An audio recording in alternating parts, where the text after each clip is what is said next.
Então, muito boa tarde a todos. Eu começo por falar sobre os membros dos presentes e em especial ao Sr. Professor Jacinto Rodrigues, da Faculdade de Arquitetura da Universidade do Porto, ter cedido para estar aqui sobre esta palestra do desenho da paisagem fiscalizada. Não tenho dúvida que vai ser uma palestra muito interessante e que vai agradar a todos. Ao Sr. Arquiteto Júnior, exatamente da Universidade, para a sua iniciativa, aliás, em que eu tenho estado muito empenhado em muito concreto,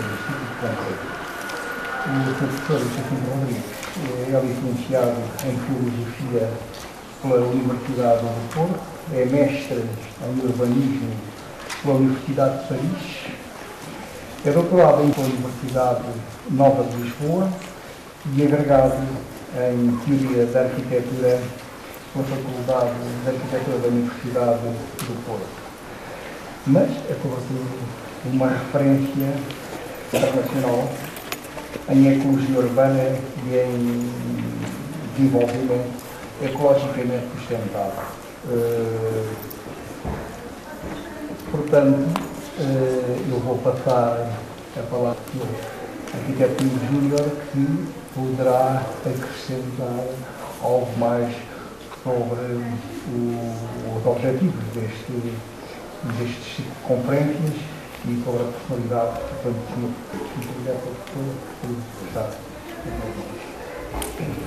Boa tarde a todos. Começo por agradecer ao professor Torres Castro as palavras simpáticas que ele guarda sempre para nos dedicar.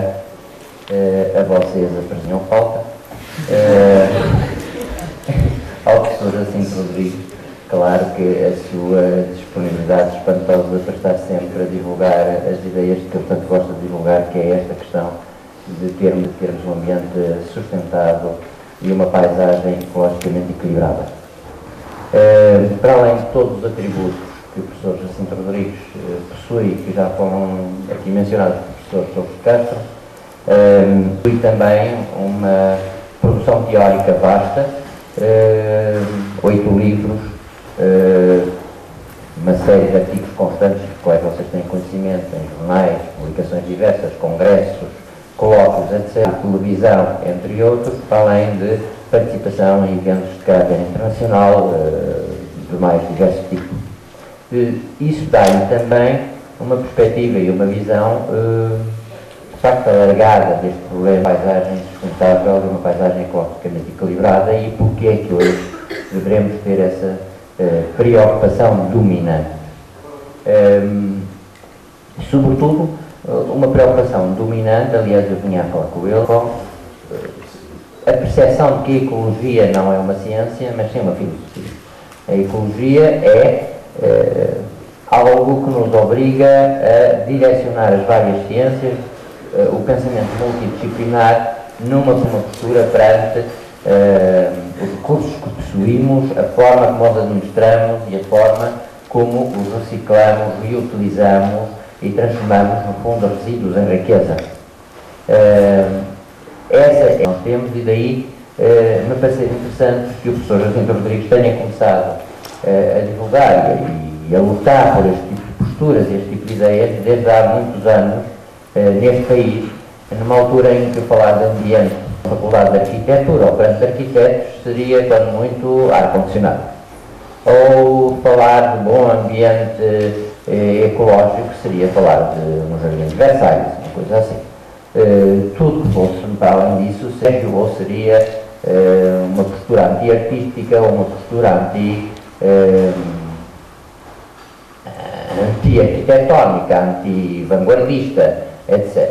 Esquecendo provavelmente grande parte da história do passado, da arquitetura paisagista e inclusive as posturas ambientalistas, que nos obrigavam a ter, sobretudo em atenção, quanto mais não fosse, às questões urbanas e à ecologia e ao equilibrado e ecologicamente saudável das cidades, onde todos nós sabemos que temos tendencialmente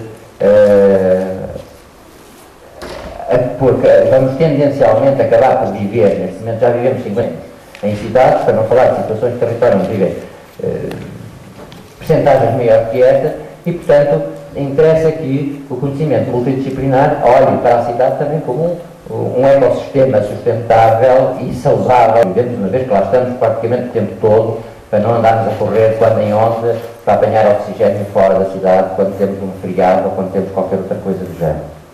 Esta postura tem tendência a mudar e, efetivamente, nos últimos anos, boas, e uma delas tem sido as preleções constantes, o forçar a nota constantemente para este tipo de posturas e para este tipo de questões, que o professor Jacinto Rodrigues tem alertado dentro de faculdades que eram avessas a estas questões, como dentro da opinião pública, mesmo muitas vezes contra a corrente e contra a maré, mas também a grande preocupação que hoje começa a dominar, às vezes de uma forma saudável, como eu dizia, outras vezes de uma forma precipitada, mas vá lá, do mal para tentar ganhar um pouco mais de lucro com a questão do verde, do ecologicamente saudável, sem saber muito bem o que ele é, mas as coisas têm tendência a mudar, como eu dizia, e têm tendência a tornarem-se imperativas.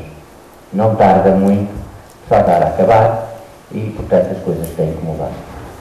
Tem que mudar, e ainda há bocado tínhamos a comentar, quando mais não seja, quando o arquiteto Souto Moura tiver que fazer a casa ecológica do Ronaldo, pode ser que comece toda a gente a querer uma casa ecológica, e as coisas... Muito obrigado, e vou estar, passo a palavra ao professor Jacinto Rodrigues, de certeza dirá coisas bem mais interessantes que as que eu possa dizer. Muito obrigado pelas palavras do professor Carlos, e muito obrigado também pelo Benjamin Malcolm Júnior e as palavras que disse. Eu, apesar depois de tantas palavras, eu fico um bocado... Bom, hoje é o dia da filosofia, vocês portanto, vão me deixar falar durante 5 minutos primeiro sobre a problemática filosófica que está por detrás da vida à universidade. A paisagem é esta a visão que o filósofo, o homem que simples, mas que é capaz de refletir, tem pensamento reflexivo, naturalmente não foi sempre vista da mesma maneira como se ela teve uma grande evolução, uma maneira de olhar para a paisagem ao longo da história, porque o mundo é feito, digamos, de paradigmas diferentes no tempo, na história.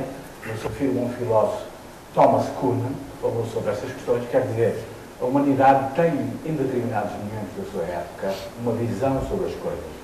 Uma visão que é contraditória. As visões são sempre contraditórias.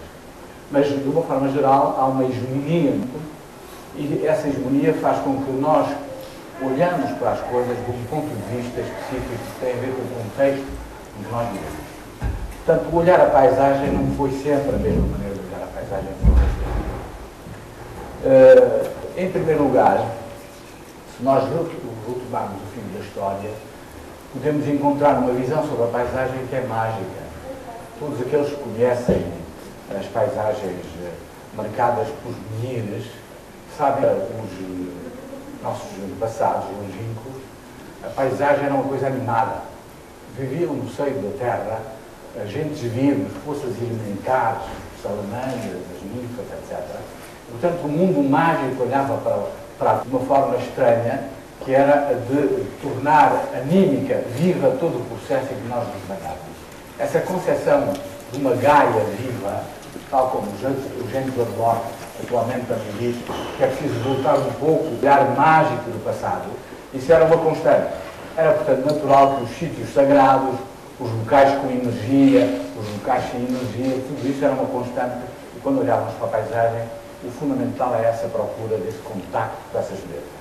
O homem e a natureza eram uma e a mesma coisa. Isto é, não havia uma ruptura que ao longo dos séculos se foi forjando, fez com que o mundo exterior e o meu mundo interior se cortassem. Essa ruptura vai-se fazer num paradigma. Nós hoje, os filósofos chamam isso o paradigma newtoniano, ou coperniciano, ou copernicano, como queiram,